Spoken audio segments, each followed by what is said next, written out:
Hello guys, আজ আমি হাজির হয়েছি দারুণ স্বাদের ডিম আলুর ডালনার রেসিপি নিয়ে। ডিম আলুর ডালনা আমরা সবাই বানিয়ে থাকি, কিন্তু আমি কিভাবে বানাই সেটাই শেয়ার করছি। খেতে দুর্দান্ত স্বাদের হয়, মাংস স্বাদকে হার মানায়। আশা করছি আপনাদের অনেক ভালো লাগবে। আমার চ্যানেল এখনও না সাবস্ক্রাইব করা থাকলে সাবস্ক্রাইব করার অনুরোধ রইল। আমি ডিম আলুটাকে ভালো করে সেদ্ধ করে নিব। আমার ডিম আলু সেদ্ধ হয়ে গেছে আর ছুলে নাও হয়ে গেছে। এবার কড়াইয়ে তেল দিয়ে দিব।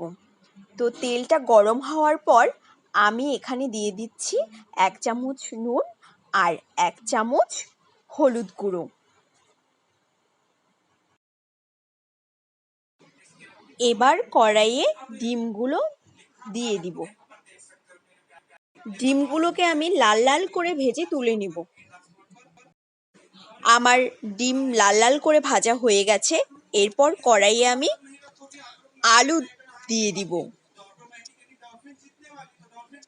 তো আলুগুলো আমি লাল লাল করে ভেজে নিব। আমার আলু ভাজা হয়ে গেছে। এবার আলুগুলোকে তুলে নিচ্ছি। কড়াইয়ে আবার তেল দিয়ে দিলাম।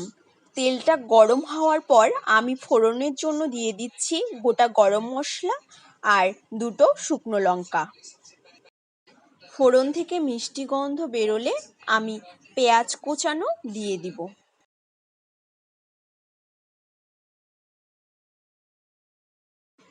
আমি কুচি কুচি করে পেঁয়াজ কেটে রেখেছি। তো এবার কড়াইয়ে দিয়ে দিব। পেঁয়াজটা লাল লাল করে ভেজে নিব। তো আমি পেঁয়াজের মধ্যে দিয়ে দিচ্ছি একটুখানি চিনি। চিনি দিলে কালার ভালো আসে আর স্বাদকে ব্যালেন্স করে। আমার পেঁয়াজ লাল লাল করে ভাজা হয়ে গেছে।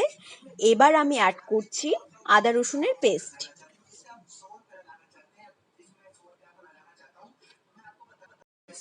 আদা রসুন থেকে কাঁচা গন্ধ বেরিয়ে গেলে এবার আমি অ্যাড করছি জিরে গুঁড়ো, শুকনো লঙ্কা গুঁড়ো, ধনে গুঁড়ো, হলুদ গুঁড়ো। এবার আমি মশলাটাকে ভালো করে কষিয়ে নিব। আমার মশলা কষানো হয়ে গেছে আর মশলা থেকে তেল ছেড়ে দিয়েছে। নুন দিতে ভুলে গিয়েছি, তো নুন আমি অ্যাড করে দিয়ে দিচ্ছি। এবার আমি ভেজে রাখা আলুগুলো দিয়ে দিব। আলুগুলো দিয়ে কিছুক্ষণ কষানোর পর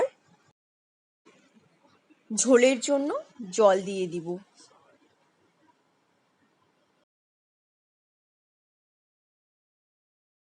ঝোল আমার টকবক টকবক করছে।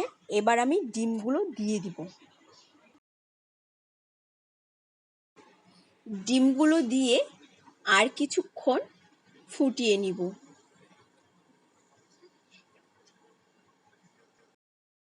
আমার ডিম আলু ডালনা পুরোপুরি রেডি। আর তোমাদের যদি আমার রান্না ভালো লাগে তাহলে please like, share, comment, subscribe করে দিও। আর যারা ফেসবুক থেকে দেখছো তারা প্লিজ আমার পেজটাকে ফলো করে দিও। তো চলো, টাটা।